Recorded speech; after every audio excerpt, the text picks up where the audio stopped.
To coincide with the release of the 7th Mission Impossible movie, Mission Impossible Dead Reckoning Part 1, I thought I'd go back and rank the first 6 movies. Now, being a child of the 80s and the 90s, I remember the 80s TV series plus reruns of the 1960s TV series. So when 1996 came about and there was news of a new Mission Impossible movie coming out, I was quite excited. And love him or hate him, I believe Tom Cruise did a really good job in the role of Ethan Hunt. Firstly in the first 3 movies and then rebooting the franchise with the last 3. Anyway, let's just get into this. So in 6th place, and sadly last place, I've got Mission Impossible 3. Released in 2006, it sees Ethan Hunt attempt to retire from fieldwork and settle down with his fiancée, but the organisation can't seem to let him go. He's called in to rescue a kidnapped agent and stop an arms dealer. Hunt tries to keep the secret of his real job from his fiancée, but despite his efforts, she gets dragged into danger anyway. This isn't a bad movie, and it feels harsh putting it in last place, but one of the films has to be there. It's got its good points, it's got its bad points. I think the role that Philip Seymour Hoffman plays isn't the greatest character, isn't the greatest villain. He is a brilliant actor, but they didn't give him much to play with that. So that role is definitely lacking. The plot has some holes and you could pick through that. But there is one plus point of this movie, and it did introduce us to Simon Pegg's character, Benji. So, number 5 on the list is Mission Impossible 2. So released in 2000, 4 years after the first movie, the story follows Hunt, who's tasked with finding and disposing of a biochemical weapon. The villain of the movie is a former IMF agent called Sean Ambrose, played by Dougray Scott. Now, some will argue this should be bottom of the pile because the plot isn't the greatest and some of the sequences have dated quite a bit compared to the other 6 movies. But what you get with this film is a lot of John Woo-ness, if that's a real word.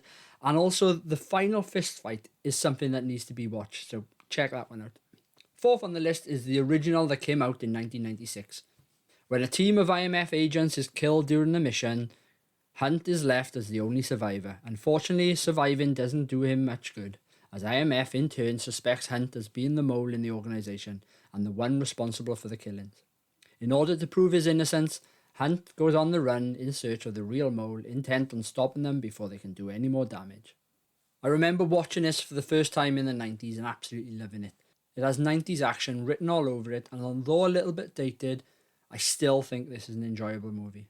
Now, one of the biggest gripes I have with this film is the CGI, and that bloody helicopter in the tunnel scene. Don't even get me started on that one. But it delivers on being an action spy movie. Plus, it has Jean Reno in it, and who doesn't love a bit of Jean Reno? 3rd on the list is Rogue Nation, which came out in 2015. Hunt is undercover in the crime organisation called Syndicate, an international group of spies who went rogue. The Syndicate's main goal is to reconstruct the world order through a series of violent terror attacks, and of course, Hunt gets blamed for the crimes, leaving him constantly on the run. Now, I sometimes forget this movie exists, because some of its sequences, I feel, blend into the 2 movies either side of it. But the supporting cast are great. It's got Ving Rhames, it's got Simon Pegg, it's got Jeremy Renner, it's got Rebecca Ferguson. And they then ensure that the story isn't just about Ethan Hunt. I will say that this movie has some of the best action sequences in the whole franchise, so it deserves a revisit. At number 2, we've got Fallout, which was released in 2018. Hunt and his team work to stop what's left of the Syndicate. The organisation has reformed as the Apostles, led by an unknown figure known as John Lark. Now, some will argue that this should be top of the list. It has a great story and some of the action sequences are great, but for me, it needs more of that spy element that we've seen in previous films. It's only a small niggle. This is a good film, and some of the action sequences are top Hollywood draw. And who can forget the introduction of Henry Cavill and his arm reload? So if you haven't worked it out already, top of the list, number 1 is Ghost Protocol. After a mission goes terribly wrong, ending with the Kremlin blowing up, the US government disbands IMF into what is known as Ghost Protocol, leaving Hunt and his team alone without the help of backup. Ghost Protocol saw the rebirth of the franchise into a more modern action movie and updated just the look and feel of it. The stakes are so much higher and the movie feels like it's on an emotional roller coaster that doesn't stop. The choice to grow the Mission Impossible team was also a good point, especially the introduction of Jeremy Renner.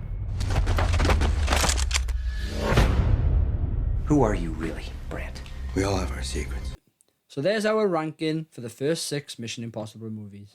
Do you agree? Do you disagree? Let us know in the comments below. If you like what we do, subscribe to the channel and don't forget to like the video. For more content like this, check out our podcast on our YouTube channel. Cheers all!